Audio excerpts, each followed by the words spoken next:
ഗോൽഗോഥായിലെ പരമയാഗം, സിഹിയോൻ ശാലയിലെ തിരുവത്താഴം.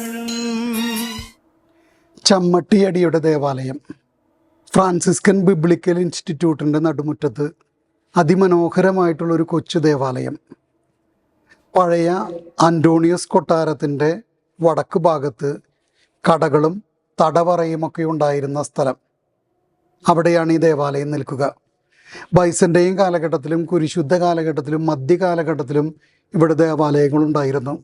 ഇന്ന് ഈ സ്ഥലം ഫ്രാൻസിസ്കൻസിന് കിട്ടുന്നത് 1838 ഈജിപ്തിൽ നിന്നുള്ള ഇബ്രാഹിം പാഷായിൽ നിന്നാണ്.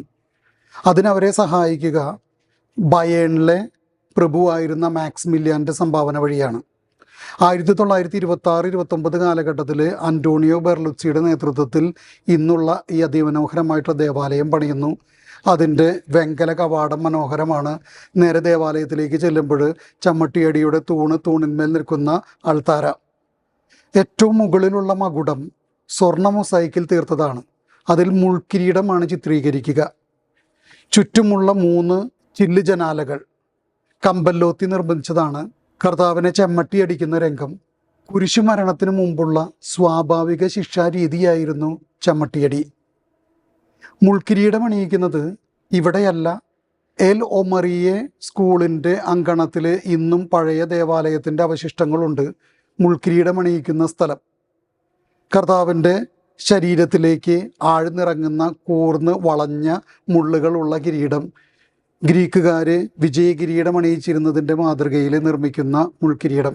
രണ്ടാമത്തെ പടം പീലാത്തോസ് കൈ കഴുകുന്നതാണ്. പീലാത്തോസ് പലസ്തീനയുടെ അധികാരിയാവുന്നത് 26 മുതൽ 36 വരെയാണ്.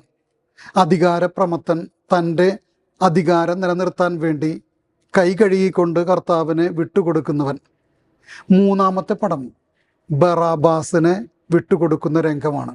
റോമിനെതിരെ പ്രക്ഷോഭമുണ്ടാക്കുന്നതിനാലാണ് ഇവനെ ഞങ്ങൾ നിന്റെ മുമ്പിൽ കൊണ്ടുവരുന്നത് എന്ന് പറയുന്ന പ്രധാന പുരോഹിതന്മാരും യഹൂദരും റോമിനെതിരെ സായുധ സമരം നടത്തിയ ബറാബാസിനെ വിട്ടുകിട്ടണമെന്നാണ് അവിടെ ആവശ്യപ്പെടുക. അവരുടെ വാക്കുകളാൽ തന്നെ അവർ വിധിക്കപ്പെടുന്നു. ബറാബാസ് അരമായിക്കലാണ് ആ നാമം. ബാർ അബ്ബാസ്, പിതാവിൻ്റെ മകൻ എന്നാണ് അതിൻ്റെ അർത്ഥം.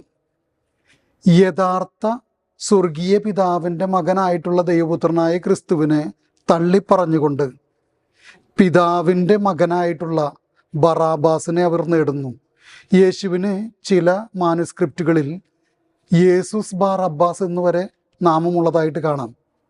ഒറിജിനലിനെ നഷ്ടപ്പെടുത്തി ഡ്യൂപ്ലിക്കേറ്റിനെ സ്വീകരിക്കുന്നവർ. കൊള്ളക്കാരനായ ബറാബാസിനെ പോലും വീണ്ടെടുക്കാൻ വേണ്ടി നിശബ്ദനാകുന്ന ക്രിസ്തു നമുക്ക് വേണ്ടി കൂടിയാണ് നിശബ്ദനാകുന്നതെന്ന് നമുക്ക് തിരിച്ചറിയാം. ചില സമയങ്ങളിൽ നിശബ്ദത പുണ്യമാണെന്നോർക്കുക. ഈശോ മിശിഹായ്ക്ക് സ്തുതിയായിരിക്കട്ടെ. ഗോൽഗോഥായിലെ പരമയാഗം, സിഹിയോൻ ശാലയിലെ തിരുവത്താഴം.